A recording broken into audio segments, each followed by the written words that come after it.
Assalamualaikum family members, it's me Sarwar and welcome back to my video once again. Hopefully everyone is fine. First of all, don't skip my video and watch it completely.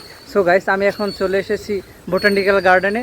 তো botanical গার্ডেনের চিপায় চাপায় ঘুরবো, আপনাদেরকে দেখাবো। তো পুরো video দেখার জন্য আমার সাথেই থাকুন।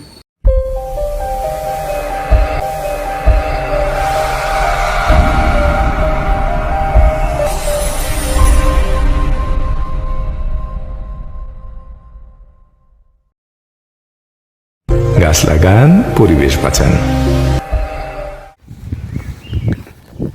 আমরা গাছ দেখতে এসেছি। চিপে চাপে কি কি গাছ আছে কাজিন বলো তো? এই তোমরা বলো কে কি দেখতে পারতেছো? আমি তো দেখতে পাচ্ছি একটা কাজিন।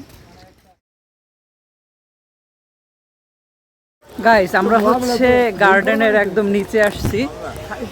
এদিকে হচ্ছে আমরা আসছে হলো গিয়া যন্ত্রপাতি খোঁজার জন্য। আমরা সবাই যে অপারেশন সাস রাইড করতেছি, নিচে আসছে এই জন্য যে দেখি কোনো মেশিন টেশিন ঠিকঠাক মতো পাওয়া যায় কিনা, এই জন্য এদিকে আসছি। আমরা ভিডিওটিকে এক্সটেন্ড করা হয়ে যেতেছে না তো? না, ঠিক আছে। আমরা কিন্তু শালীনতা বজায় রেখে কথা বলতেছি। এটা কি গাছ? এটা কি গাছ? ওই যে ফাঁক দিয়ে দেখতে পাচ্ছেন, ওই যে কৃষ্ণচূড়া লাল দেখা যাচ্ছে, এইগুলা কি গাছ বলতে পারতেছি না। তারপর এদিকে আরো গাছ আছে, ওই যে দেখতে পাচ্ছেন গাছ। তো আমরা কি কি দেখতেছি এখানে আপনাদেরকে দেখাবো। মনে করো এখানে আমরা ওই একটু আগে দেখে আসছি যে সিগারেটের দোকান খুললে বসছে। এই বোটানিক্যাল গার্ডেনে আমরা কিসের ব্যবসা করলে বেশি লাভবান হব? মনে হয় পলিথিনের ব্যবসা করলে ভালো হয়। আপনাদের কাছে মতামত চাচ্ছি যে কোন ধরনের ব্যবসা করলে এর ভিতর ভালো হয়। এখানে অনেক কৃষকেরা জমি এখানে আসে চাষ করে এখানে বসে, ঠিক আছে? তো আমরা সেই চাষাবাদের জমি পরিদর্শন করার জন্য লাঙ্গলের যে ধারালো জায়গাটা আছে না, ওই জিনিসটা আমরা তাদের কাছে বিক্রি করতে পারি। ওই ব্যবসাটা করলে ভালো হয়। এই যে দেখতে পাচ্ছেন এখানে ওইদিকে কাজ চলতেছে আর এদিকে হচ্ছে পাহারা দিচ্ছে কই পাহারাদার কই। এই যে গাছটা দেখেন একদম এই ফাঁক, আসাম ফাঁক ওরকম না 50 500 তারপরে আরে বেটা এইটা 500 হইলে এইটাই 5000 বেটা। গাছ দেখতে পাচ্ছেন সামনে হচ্ছে পাহাড়। আমরা আরো যন্ত্রপাতি দেখার জন্য পাহাড়ে এখন উঠবো, পাহাড়ের চূড়ায় উঠে আপনাদেরকে দেখাবো। এই যে অনেক অনেক পিচ্ছিল, অনেক ভাঙা চূড়া, আমাদের অনেক কষ্ট হচ্ছে উঠতে, অনেক সাবধানের সাথে আমাদের পাহাড়ে উঠতে হবে। সাবধানে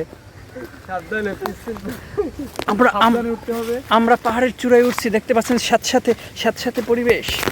এই যে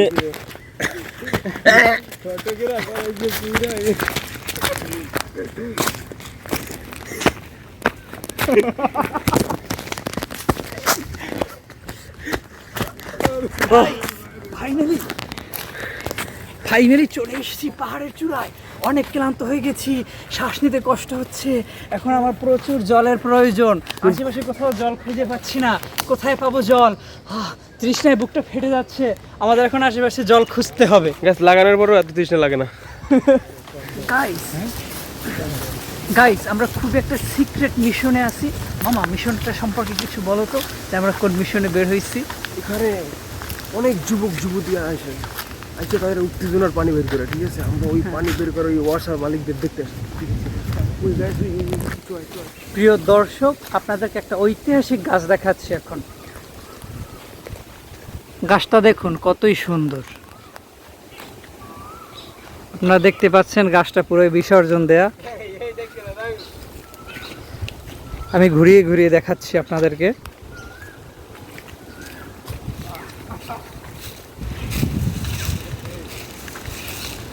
ওখানে ওরা কি যেন দেখতেছে, সুন্দর করে দেখাইতেছি। কি হয়েছে এখানে?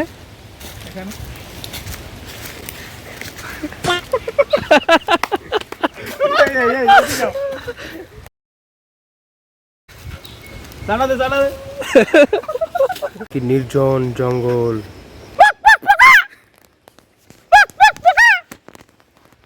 দেখতে পাচ্ছেন চারদিকে শুধু ফুলের কৃষ্ণচূড়া ফুলের ছড়াছড়ি, সাথে নীল কালারের কি যেন ফুল আছে এটাকে দৃশ্য যতই সুন্দর, এর ভিতরে ঘটনা ততই। উপর থেকে যত সুন্দর দেখা যায়, ভিতরে রহস্য এর থেকে অনেক অন্ধকার, অন্ধকারচ্ছন্ন।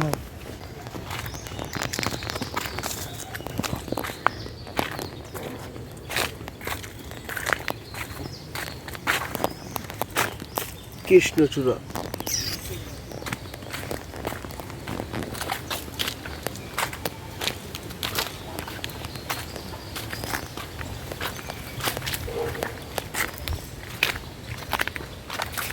বোটানিক্যাল গার্ডেনের ভিতরে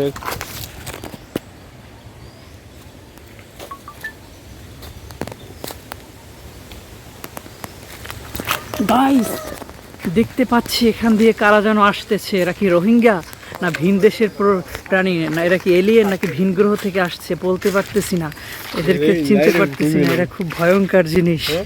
কারা দেখতে, এই যে দেখতে পাচ্ছেন একটা সাদা এলিয়েন। গাইস, এই নির্জন জঙ্গলে কি আমরা মেইন রাস্তা খুঁজে পাবো? দেখুন তো, চারদিক পুরা জঙ্গল ঘিরে গেছে, আমরা মেইন রাস্তা খুঁজে পাচ্ছি না। আমরা অনেক হাঁটাহাঁটি করতেছি। আমরা কি গোলকধাঁধার ভিতর পড়ে গেলাম নাকি মামা? আমরা কি গোলকধাঁধার ভিতরে পড়ে গেলাম নাকি?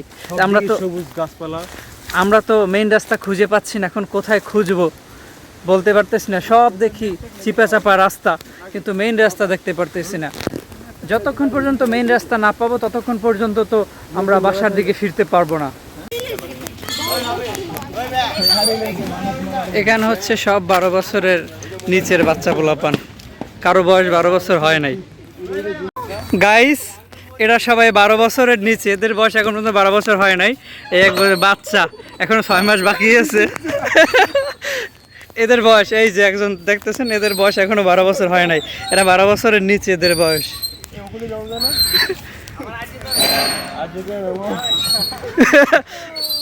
কি অবস্থা ছোট ভাই? ধাক্কা দিতে হইবে, ধাক্কা দিতে হইবে।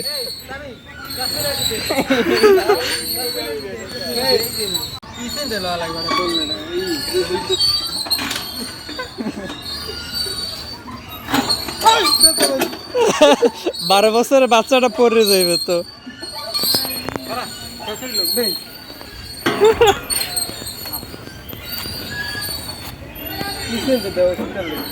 ভিডিও করতে গেছিলে পিছন দিয়ে তুই সামনে পিরিয়ড পরে গিয়ে দেখছো।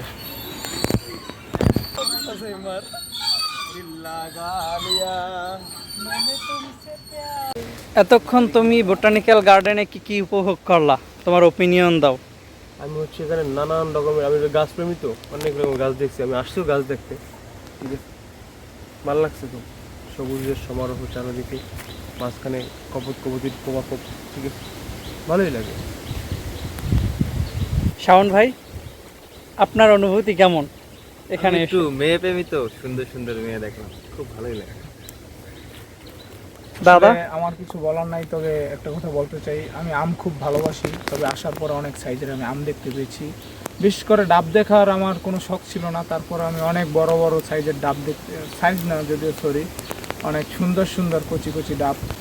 আশা করি আপনারাও আসবেন বোটানিক্যাল গার্ডেন বাংলাদেশের। এখানে আসলে বিশেষ করে যেটা আমাদের মুগ্ধ করে সেটা হচ্ছে গাছপালা, অনেক নানান ধরনের গাছপালা, পশু পাখি, প্লাস এখানে কপতি। আসলে এটা পরিবেশটা তারা খারাপ করে, তাদের থেকে আমরা এখানে বটগাছতলা ডাব পাওয়া যায়, ঠিক আছে, এইটা সবচেয়ে বিশেষত্ব। এখানে বটগাছতলা ডাব পাওয়া যায়। আসলে এখানে লাউ গাছ যদি চাষাবাদ করা হয় আমি মনে করব ভালো হবে, বেগুনের কারণ ভালো হবে। লাউয়ের যে যে গরম পড়তেছে, লাউ আমাদের জন্য উপকারী। আর বিশেষ করে লাউ চাষাবাদ করলে এখানে ব্যবসা বাণিজ্য ভালো হবে। আমার অনুভূতি এতটুকুই। ধন্যবাদ। ধন্যবাদ আপনাকে আপনার ওপিনিয়ন জানানোর জন্য। কাজিন, তুমি এখানে এসে কি কি উপভোগ করলা, তোমার কেমন লাগলো বলো। ওপিনিয়ন বলতে, এখানে যে প্রকৃতি, এই প্রকৃতিতে আমাদের মতো সিঙ্গেলদের না আসাটাই বেটার। আর দেন শেষমেশ যেটা, এখানে এটা একটা বলতে গেলে পাপিষ্ট এলাকা হয়ে গেছে।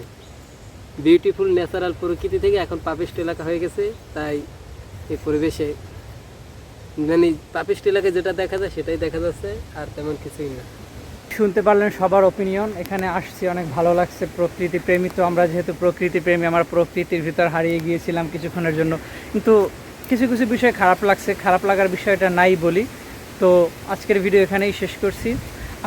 আপনারা যদি কেউ প্রাকৃতিক প্রেমী থেকে থাকেন তাহলে অবশ্যই বোটানিক্যাল গার্ডেনে আসবেন। আমি সাজেস্ট করছি না আপনাদেরকে, যদি আপনাদের মনে ধরে তাহলে আসতে পারেন। এখানে কিন্তু আমি কিন্তু আপনাদেরকে আসতে বলতেছি না, আমি এখানে এসে সত্যি বলদ হয়ে গেছি। তো আজকের ভিডিও এখানেই শেষ করছি। ভালো থাকুন, সুস্থ থাকুন, সুস্থ রাখুন আপনার চারপাশ, সুস্থ রাখুন আপনার চারপাশ। এই কথাটা বলতে গিয়ে এখানের পরিবেশ একদমই সুস্থ না। যাই হোক, ভিডিও এখানেই শেষ করছি। আল্লাহ হাফেজ।